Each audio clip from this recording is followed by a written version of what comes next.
What is going on, everybody? James Hancock here. I'm back to review Sisu Road to Revenge, aka Sisu 2. And if you want to be really cool, you swap out the second S for a 2, or at least that's how they did it.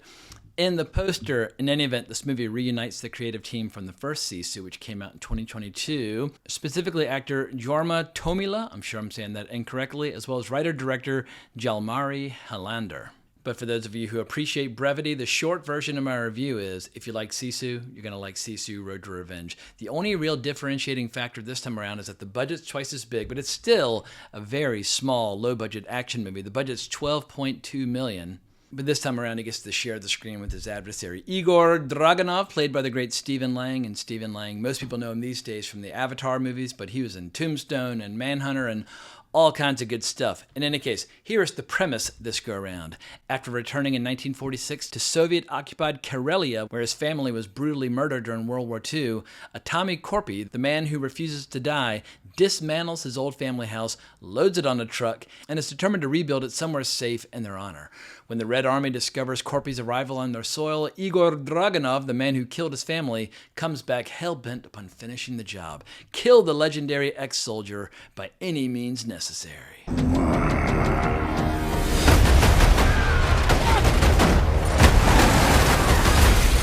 And if you're not up to speed on all the political and military tension between Finland and the Soviet Union after World War II, this movie does a really good job of kind of throwing you right into the mix with a big old map just showing how a big chunk of Finland had to be ceded to the Soviet Union after World War II, meaning that the man who refuses to die, his family home is now on the other side of the border. But he's determined to go over there with a truck, dismantle his home, log by bloody log, put him on the truck, and with the help of his dog, bring his home back to Finland and rebuild it. And from the way he's portrayed by Jorma Tommila, once again, I have no idea if I'm saying his last name correctly at all or not, but you totally believe that he can do it. I mean, he is nothing but like veins and sinew and muscle and scar tissue and axle grease and blood. He's a man of very, very few words. I mean, apart from like growling or screaming periodically, he's the man of no words. But he's one of those guys where if you said, look, go out back and dismantle your truck into every small piece that you can and then reassemble it, you feel like he could do it. Or in this case, dismantle your entire house, apart from like the chimney, and take it back across the border. You believe he can do it. He's so weathered and so leathery and so determined, which brings us back to the name of this franchise in the first place, Sisu, which the movie says is undefinable or untranslatable into English, but more or less, if you believe what they say with the AI overview, Sisu is a Finnish concept describing extraordinary determination, resilience, and grit in the face of adversity. It goes beyond simple perseverance and is considered a core part of Finnish national character, embodying the ability to sustain courage and push past perceived limits when faced with hardship. And that sums up this movie pretty well, because between the beginning of the movie and the end of the movie, every square inch of his body gets shot, stabbed, torn to pieces, torn to ribbons, and yet he just keeps pushing on because he's driven by a great motivation for revenge and a great motivation to rebuild his life back on the other side of the border. Igor Dragunov, you killed hundreds of civilians, including the family of a Finnish commando who took revenge and became a legend. But I think it's important to note early in this video is that the Sisu action franchise is an action franchise with niche appeal, but it has intense appeal to those people who appreciate pure, undiluted, uncompromising portrayals of on-screen violence. And some of those action scenes just involve hardcore melee combat with knives and knees and elbows. And some of those displays of violence involve, trucks versus motorcycles and airplanes. But it is always gruesome and it is always designed for gut-churning impact. But even if this franchise has niche appeal for hardcore action fans, it doesn't necessarily need to have that broad appeal in order to be successful. The first movie, from what I'm reading online, the first movie back in 2022, it had a production budget of $6.5 million and it grossed $14.3 million worldwide. I suspect that it did very well on digital, otherwise they would not have doubled the budget for the second movie. But if this movie can make $30 or $40 million in the theaters internationally and then have a strong, robust presence online, then mission accomplished. And I think we'll be seeing more movies by Jalmari Helander. I mean, honestly, as long as this main actor stays alive, he already looks so old. he could play the part as long as he likes. There's nothing youthful about him. It's like, gray beard, gray hair, slick back. Just like, you can see every vein and every, like, all the sinewy tendons throughout his arms. And if he gets 5-10 years on him, he can still basically do the exact same shit. But I think in spite of his age, he is still totally shredded. You can tell he's doing something when it comes to functional strength, where there's one scene where he takes his shirt off and it's like, God damn, dude, like, did you do a bunch of push-ups right before the rolled cameras? But he looks fucking jacked, even if his face basically looks like the underside of your nutsack. But I, for one, would love to see writer-director Jalmari Helander continue to make really mean and nasty, low-budget, hard R action movies. Hell, go fucking NC-17. Like, throw all censorship or, like, any sort of warning labels out the window and just fucking go for it. Because I feel like right now there's an opportunity for a type of action movie which Hollywood is either reluctant to make or has kind of forgotten how to make. And in the 80s and like late 70s to like early 90s, we had a shitload of low-budget action movies, many of which are now forgotten, but they had a pretty ruthless, uncompromising approach to displaying on-screen violence. And I think there's definitely an underserved audience out there that just eats that up. Like, anytime I see somebody who's young discovering a movie like John Woo's Hard Boiled for the first time, and you can tell they're like, oh my God, like, I didn't even know action like this was possible. Like, we've been getting deprived of real deal badass action. And we took it for granted back in the 80s and 90s. Like, when I first discovered Hard Boiled, I was totally fucking blown away. But it didn't seem like some strange lost art form from a bygone century. It definitely felt like it was contemporary entertainment. It just felt like it had a very different style and flavor due to the fact that it was made in Hong Kong versus the United States. But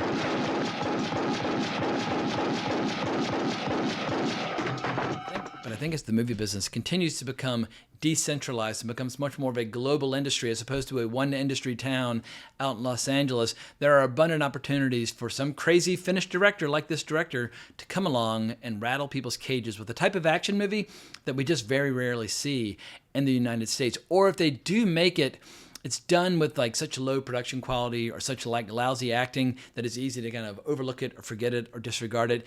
Here, this movie's got it's got a legit look. It employs its own specific, immediately recognizable style. It's got legit actors in there.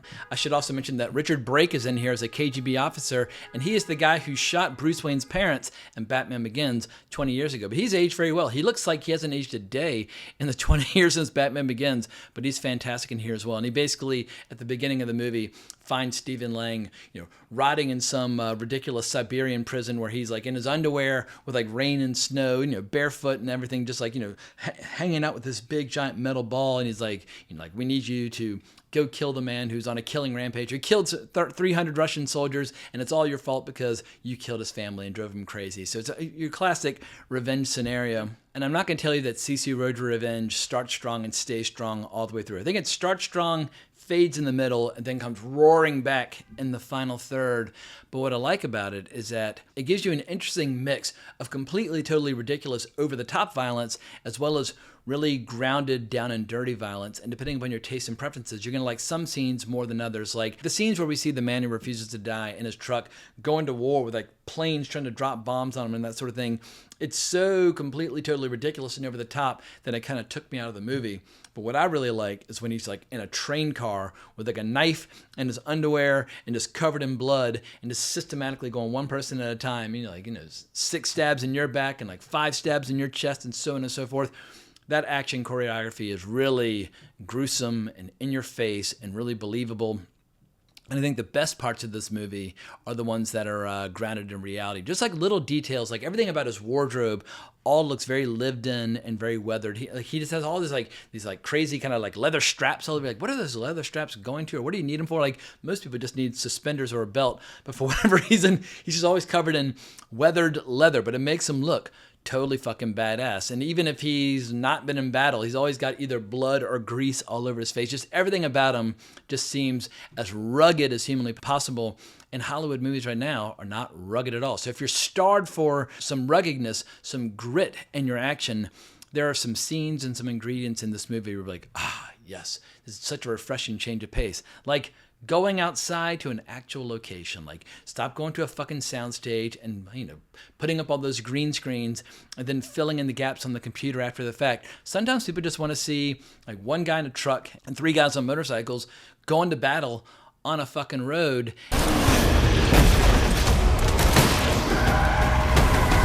And for a brief shining moment, I got little flashbacks. From Raiders of the Lost Ark, the scene where Indiana Jones is going after the truck that has the Ark on it.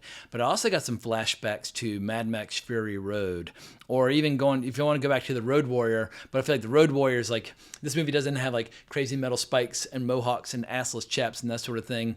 But anytime you put a man and his dog in a truck going to war with multiple cars and multiple cyclists, naturally people are going to start thinking about the Road Warrior and Mad Max Fury Road. So big picture, when I look at this movie overall, there are some scenes that don't work for me. Like anytime he's able to do things like essentially like flipping a tank, like he's riding a skateboard, just doing simple tricks.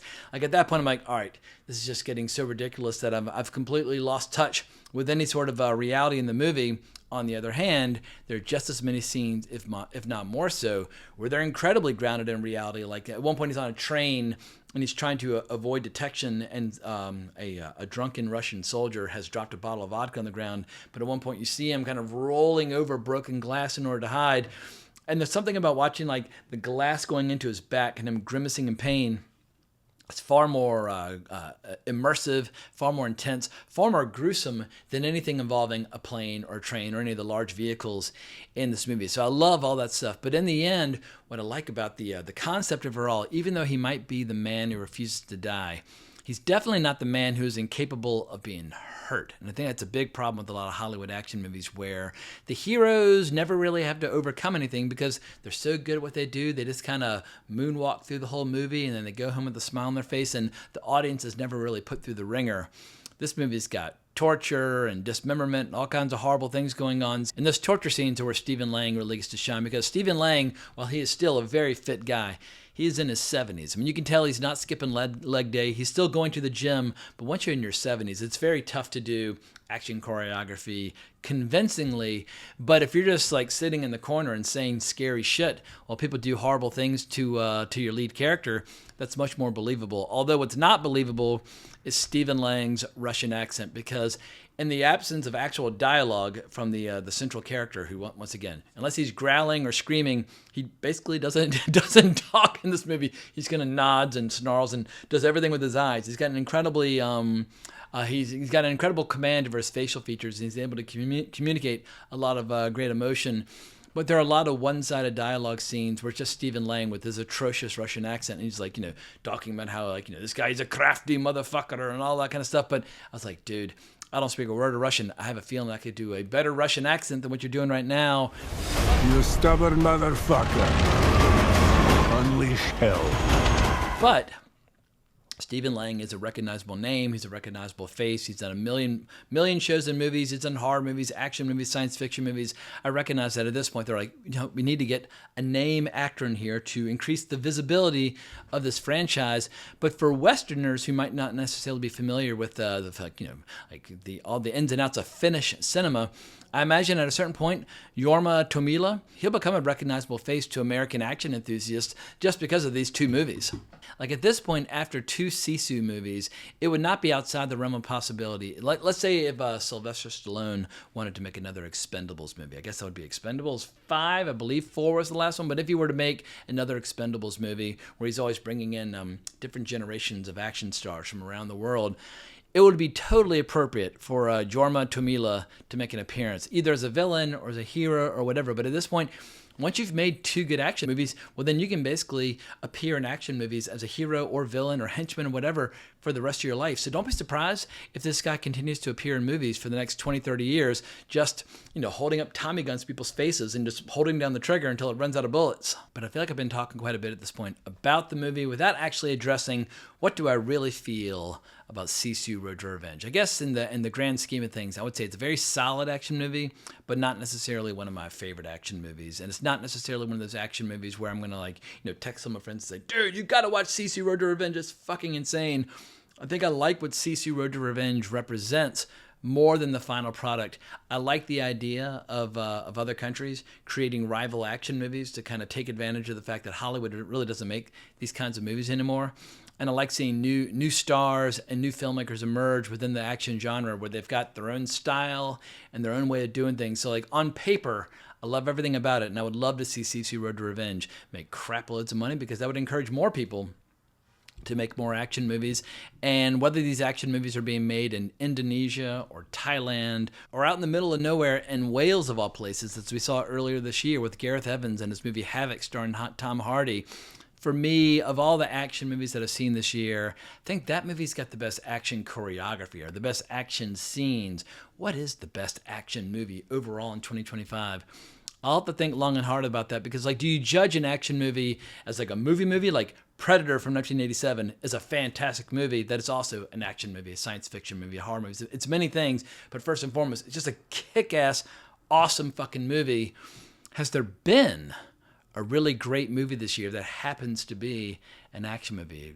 To be continued on that subject. So Sisu Road to Revenge, I don't think it can compete totally with a movie like Havoc, at least in terms of the action. But it's incredible to me just how much the costs have ballooned on a lot of American action movies, usually because they're either involving superheroes and or science fiction, whether that's Thunderbolts or Predator Badlands, like all these movies that I didn't really care for. But once you start getting up to like spending between $100 and $200 million on a movie, people get very scared and they get very cautious and they don't want to take any risks. But if you're spending $12 million on an action movie, well then, yeah, you could show a guy, like I said, like putting a 12-gauge shotgun in someone's mouth and pulling the trigger just to see what happens, because you're not trying to get the entire audience. You're just trying to get the diehard audience. And so I think Sisu Road to Revenge will appeal to diehard action fans, but not necessarily to casual fans or kind of Hollywood franchise fans and that sort of thing. But once you're 2 movies deep, if this movie's successful, they will officially have a Finnish franchise. So who knows? Maybe this is the beginning of a bold new chapter where Finland will become the heart of European action movies, the same way that Hong Kong was the heart of Asian action movies back in the 1980s. And I can't believe I've gotten this deep into the movie without calling attention to the running time of the movie. But it's only 89 minutes, so even if you don't love the movie, you can still enjoy a movie as long as you know it's not going to overstay its welcome and just beat you into submission. I think when it comes to genre films, whether it's comedies or horror films or action movies or whatever, 90 minutes is really like the real sweet spot, because if you don't overstay your welcome, well, then you're not going to alienate people, and you don't they don't die from exhaustion. And if somebody loves it, they can always watch it another time. I don't understand this compulsion with making 2-hour and 25-minute movies. It's totally ridiculous. For me, if a feature film is between 75 minutes and 90 minutes and it's good, well, then I'll just keep watching it over and over and over again for the rest of my life. But with Sisu, I mean, I was laughing in the final third, and I think the final third is by far the strongest part. So you have to give the movie a little time to kind of breathe and really get to the revenge part, because it's divided up into these different chapters. And like I said before, I think it starts off really, really strong because you're just watching this rugged, lean, and nasty guy just dismantling a house as all the Russians prepare to try and capture him. The middle part gets a little bit too ridiculous and too over the top, but don't worry. If you much prefer to watch somebody, like taking a pair of pliers and like plucking their eyes out or whatever, then the final third absolutely delivers and will put a big, mean and nasty smile on your face. And I think it should just be a rule from now on. If you want to have a successful action franchise, teaming up your hero with a dog is always a good idea, whether that's in a Mad Max movie or a John Wick movie or whatever the case might be. It's just hard not to love somebody when they're looking after an animal and giving them water and petting them after an action scene. You're like, oh yeah, you haven't forgotten your buddy, your wingman. And in any case, I'm officially rambling at this point. High five to everybody involved. Not my favorite movie of 2025 by any stretch of the imagination, but well worth my time and attention, and it was a pleasure and a privilege calling attention to it in this video today. But if you enjoyed this video, please consider liking, subscribing, hitting that notification bell. I would greatly appreciate it. Hope everybody has a great weekend at the movies, but more importantly, as always, onwards and upwards.